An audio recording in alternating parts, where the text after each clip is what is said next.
This happened when I was around 4. My mom and I were walking on a large sidewalk when we arrived at the crossroads and were waiting to cross the street. At the street corner, and right behind the spot where we were waiting at, there was a very big gray building. Since there were no glass walls, you wouldn't be able to see what was around the corner until you reached the end of the sidewalk to where my mom and I were. So out of nowhere, my mom turns around really quick and pulls my arm strongly. All I can remember is looking behind me to find a woman stretching both of her arms in my direction with her hands positioned to grab me. My mom took me off the ground by the arm, slammed me against her chest, hugged me, and started yelling at the woman something like, "What the fuck? Are you insane?" This woman likely saw us coming from a distance and decided to hide behind the building right at the edge so once we passed her, she could grab me. To this day, I wonder what the hell this woman would have done to me had she managed to snatch me away from my mom. I grew up in a big house that was on the corner of a quiet street, right in front of a 5-star retirement home.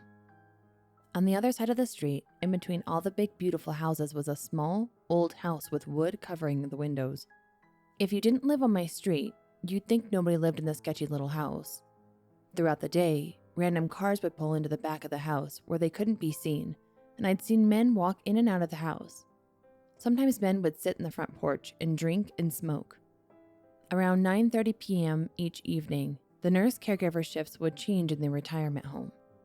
In front of my house was a bus stop where all the employees would wait for the bus or for their rides. It was approximately 10 p.m. on a warm night in June. I was in my basement and I had the windows cracked open.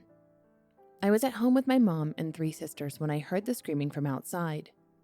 My sisters heard it as well. We looked outside the window, but it was too dark to see anything clearly. We saw a woman running around the 3 cars in our driveway, and we assumed someone was breaking into one of our cars. So we turned on the outside lights and spotted a woman screaming, "Help me!" and running around the cars, and she was being chased by 2 men. We got scared and ran inside to our mom. My sisters and I were young teens at the time and too scared to go outside. The screaming continued for a few minutes, and I saw the man grab the woman and try pushing her into the trunk of an SUV. She was trying hard to fight and resist. At that exact moment, my dad was arriving home and noticed a black Jeep with its trunk open, blocking the street.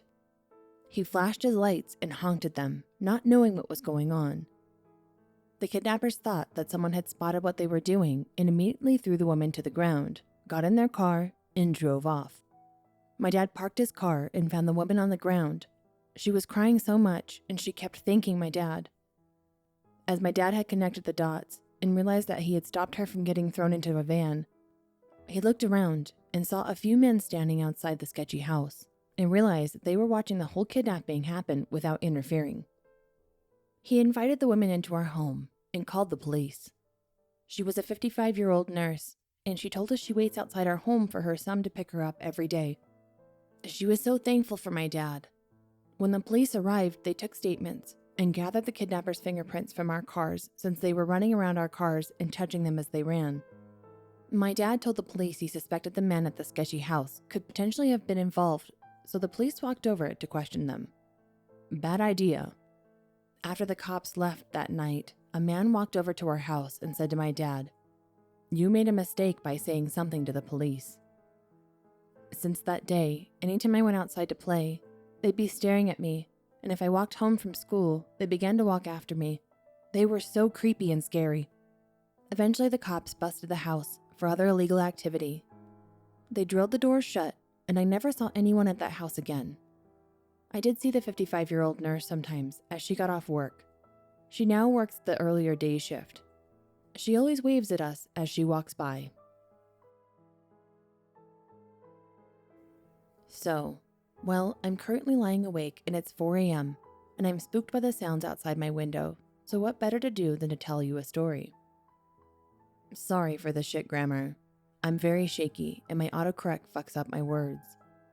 For some context, I am small, about 5 foot when this happened, and a very, very stupid, and I was just a naive kid.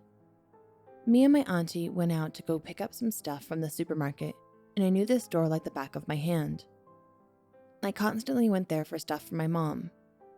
I had about $10 for snacks, and my auntie is in the next aisle, and I'm looking for the candy, and I'm just holding my basket picking out candy that $10 could buy me. I'm standing there, and this old man creeps up beside me, and for some reason I didn't notice, and I turned to be at least 2 feet away from his 50, maybe 60-year-old man wearing all white suit and a fucking fedora hat. Not even 2 feet away from this mafia boss cliche's 50s movie guy. He was tall, about 6'2", and skinny. This old guy proceeded to grab my wrist as hard as he could and pull me closer and say, "Little girls like you shouldn't be in a big store like this alone." I know what you may be thinking. Oh, maybe he was just trying to help or something. No. This fucking guy pulls me into him and bends down and gives me the creepiest, most unsettling smile ever. My childish mind couldn't process this, and I was so in shock and so scared that I froze until my flight or fight response kicked in and ripped my arm away as fast as I could, and I backed up and still in shock. I swear to God, my instincts took over and my legs started moving, and I ran to find my auntie. As I'm running, I look behind me, and this guy is still standing there smiling. Not a warm welcome smile. A creepy, "I'm going to murder you if you run" smile. I ran to find my auntie, grabbed her arm, and made her follow me to the aisle, and guess what? The scary old man was gone. I told her what had happened, and we tried to find him, but no luck. I told security and the manager what had happened, but it's like he vanished. Since he really didn't do anything, they couldn't say or do anything about it. I'm still scared about this. I've had other encounters like this one, but this is the scariest one for the most part. I still remember this so vividly, and I remember exactly what he looked like. It's so freaky.